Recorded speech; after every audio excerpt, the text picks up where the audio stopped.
Break के बाद एक बार फिर आपका स्वागत है। अरुण चतुर्वेदी आज हमारे साथ हैं, जो कि भारतीय जनता पार्टी के प्रदेश अध्यक्ष हैं। अचानक एक कार्यकर्ता उठता है और वो इस लेवल पर आ जाता है कि वो आप वसुंधरा राजे और अरुण चतुर्वेदी इक्वल सीट पर बैठ जाते हैं, तो उसमें कहीं ना कहीं ईगो प्रॉब्लम तो आती है। नहीं, मुझे लगता है कि ये जो आप लोग कई बार बैरोमीटर करते हैं ना कि कोई अध्यक्ष के पद पे आ गए तो बहुत बड़े है, उसकी बात निश्चित रूप से अध्यक्ष के नाते से, दायित्व के नाते से काफ़ी बड़ा दायित्व है।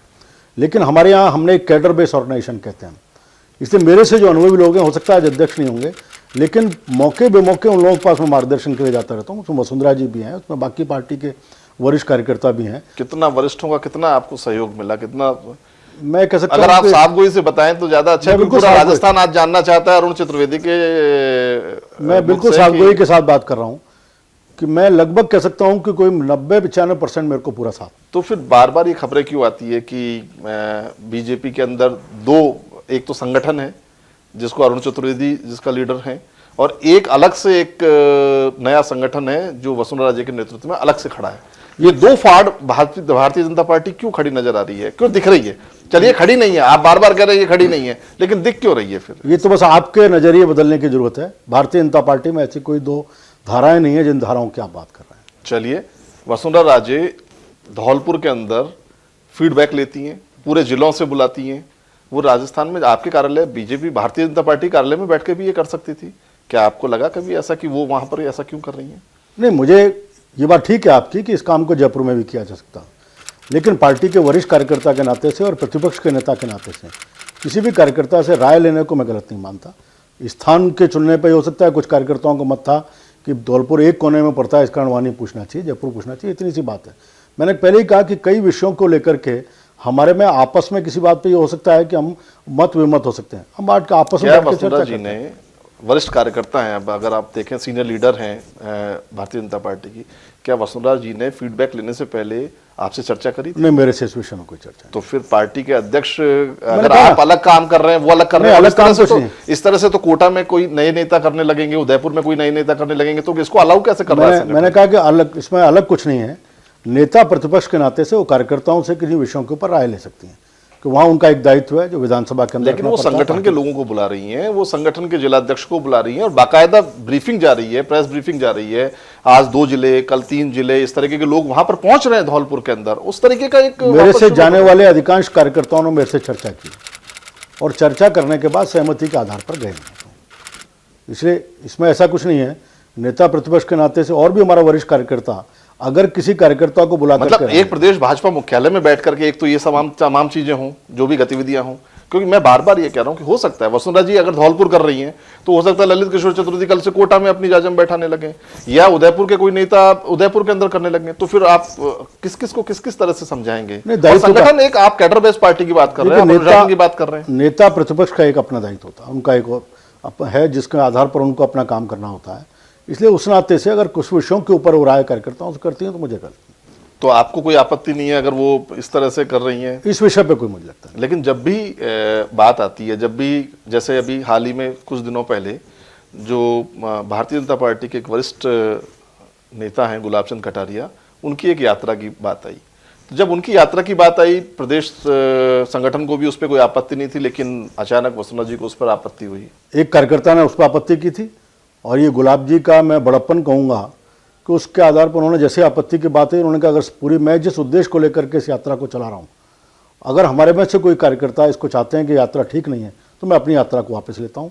और उनके इस विवेक के कारण से, उस बड़प्पन के कारण से उस विषय को उन्होंने समाप्त किया। संगठन जिसको हरी झंडी दे चुका है, क्या कार्यकर्ता के कहने पर आप रोक देंगे? इस तरह से बहुत सारे कार्यक्रम रुक जाएंगे। उस कार्यकर्ता ने तो पूरा भारतीय जनता पार्टी का जो पूरा, इसमें आपको अंतर लगेगा, रोका संगठन नहीं, गुलाब जी ने स्वयं घोषणा की कि मैं अपनी यात्रा को विड्रॉ कर रहा हूं। देवी सिंह भाटी ने वही उसी तरीके की यात्रा अपने क्षेत्र में। देवी सिंह जी एक सामाजिक विषय को लेकर के निकले थे, जानकारी में हमारे था, और उस सामाजिक विषय को लेकर के उन्होंने जागरण का काम खड़ा किया।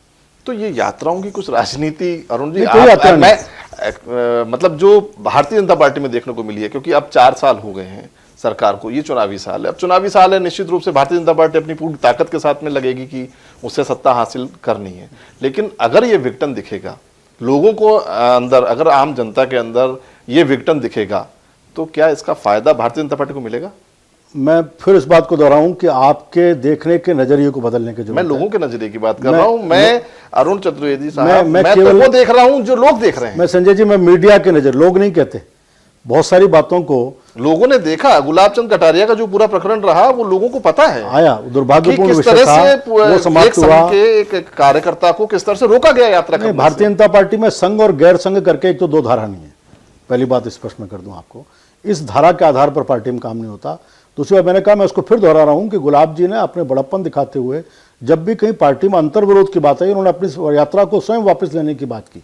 किसी ने एक निश्चित रूप से अधिकार है कोई करने का, किसी ने विरोध किया तो उन्होंने वापस की। तीसरी बात, आपने जो यात्राओं कही, इसमें कोई यात्राओं की धारा नहीं। ये बात सही है कि भारतीय जनता पार्टी और यात्रा शब्द हमारे साथ पूरी तरह जुड़ा हुआ है और हर बात बार बार चलता रहता है। अभी पार्टी की तरफ से कोई यात्रा ना तो निकाली गई है, ना किसी की तरफ से करने की बात है। उसको यात्रा आप कह सकते हैं। मैं भी आज प्रांत में घूमता हूँ लगातार, और भी हमारे कई पदाधिकारी घूमते हैं। पर्टिकुलर उद्देश्य को लेकर के कंटिन्यूअस यात्रा करना, चाहे गुलाब जी बात करें या देवी सिंह भाटी बात करें या वसुंधरा जी जो प्लान कर रही हैं, आपको भी अगर मुझे जानकारी में है कि अगर वसुंधरा जी ने आपको कहा है कि मैं यात्रा निकाल रही हूं तो मैं नहीं कह सकता। कम से कम भारतीय जनता पार्टी को इस समय तक उन्होंने कोई यात्रा की जानकारी नहीं दी। आपको लगता है कि वसुंधरा राजे को यात्रा निकालनी मुझे, चाहिए? मैंने कहा ना, मुझे इस समय तक कोई जानकारी नहीं है, इस तरीके की कोई जानकारी नहीं कोई है। अभी तक इस आपको समय तो ये भी जानकारी नहीं थी ना अरुण जी की वो फीडबैक ले रही है वहां पर, लेकिन क्यों दोनों बुला चीजों रही में है? अंतर है। एक तो भारतीय जनता पार्टी के संगठनात्मक विषयों के अगर ऊपर, नेता प्रतिपक्ष आप देखिए, कोई भी पद है वो व्यक्ति का पद नहीं है, वो पार्टी का पद है। अगर नेता प्रतिपक्ष का पद है तो वो भी पार्टी की वजह से है, नंबर 1 बात। और पार्टी के प्रदेश अध्यक्ष को कॉन्फिडेंस में लेना हर कार्यकर्ता का या हर नेता का दायित्व भी होता है। उससे आप केवल ये बयान सिर्फ इसलिए दे रहे हैं कि कोई कंट्रोवर्सी खड़ी ना हो, लेकिन उनको कॉन्फिडेंस में लेना चाहिए था अरुण चतुर्वेदी को। अगर वो फीडबैक भी ले रही हैं या कुछ भी कर रही हैं तो उनको कॉन्फिडेंस में लेना चाहिए था, क्योंकि उससे संगठन का कार्यकर्ता जुड़ा हुआ है। सीधा उदयपुर का कार्यकर्ता भी धौलपुर जा रहा है, श्री गंगानगर का कार्यकर्ता भी धौलपुर जा रहा है, चाहे वो अरुण चतुर्वेदी से पूछ के जा रहा है, लेकिन वो जा धौलपुर रहा है। तो ये तो बात यात्रा का जहां तक विषय है, ना तो अभी तक उन्होंने मेरे को जानकारी दी, ना मेरी जानकारी में अप्रत्यक्ष रूप से आया है कोई यात्रा निकाल रही है। और संगठनात्मक विषयों के ऊपर जब कोई निर्णय होगा तो निश्चित रूप से भारतीय जनता पार्टी का संगठन बैठकर निर्णय करेगा। चर्चा ये रहती है कि वसुंधरा राजे और अरुण चतुर्वेदी की आपस में पटरी नहीं खाती है। कितना सही है? क्योंकि देखिए फिर आप कहेंगे कि ये आपका मीडिया का बनाया हुआ है। मैं जो देख रहा हूं वो ये देख रहा हूं कि इस समय चुनावी तैयारियां शुरू हो गई है, दोनों को मिलकर काम करना चाहिए था। अरुण चतुर्वेदी को और वसुंधरा राजे जी को मिलकर के काम करना चाहिए था संगठन को, लेकिन वो नहीं कर रहे। एक अलग कोने में है, एक अलग। आप जयपुर में बैठ के काम कर रहे हैं, वही चुनावों का काम शुरू कर दिया आपने भी, और वसुंधरा राजे धौलपुर में बैठ के काम कर रही है। मैं फिर कहूंगा, आप उसको मीडिया कहेंगे, फिर मीडिया के लिए कह रहे हैं। भारतीय जनता पार्टी में कहीं इस तरह की चीज, हमारे में ना तो किसी प्रकार की दूरी है ना किसी बात पर। आपने देखा वो जितने भी महत्वपूर्ण निर्णय संगठन हम नीतिगत निर्णय करते हैं, भारतीय जनता पार्टी की महीने में 2 बार कोर ग्रुप की बैठक होती है और उस कोर ग्रुप की बैठक में सारे नीतिगत निर्णय हम किए जाते हैं। उसमें मैंने पहले ही कहा कि हम टीम के नाम से काम करते हैं और कोर ग्रुप हमारा एक ऐसा फोरम है जिस फोरम के ऊपर हम सारे। अरुण जी, एक टाइम अभी एक समय एक ब्रेक का हो रहा है, ब्रेक के बाद में मैं जरूर चर्चा करूंगा कि इस टीम में जो अरुण चतुर्वेदी जी ने बात करी है कि कोर टीम महीने में 2 बार बैठती है, बात करती है, उससे कितना फायदा भाजपा को हुआ और वो कितना नुकसान कांग्रेस का कर पाए, गहलोत सरकार का कर पाए। अभी समय एक ब्रेक का। सियासत में आप कहीं मत जाइएगा। आज सियासत के अंदर सीधी बात चल रही है, सीधी चर्चा हो रही है राजस्थान भाजपा के प्रदेश अध्यक्ष अरुण चतुर्वेदी के साथ।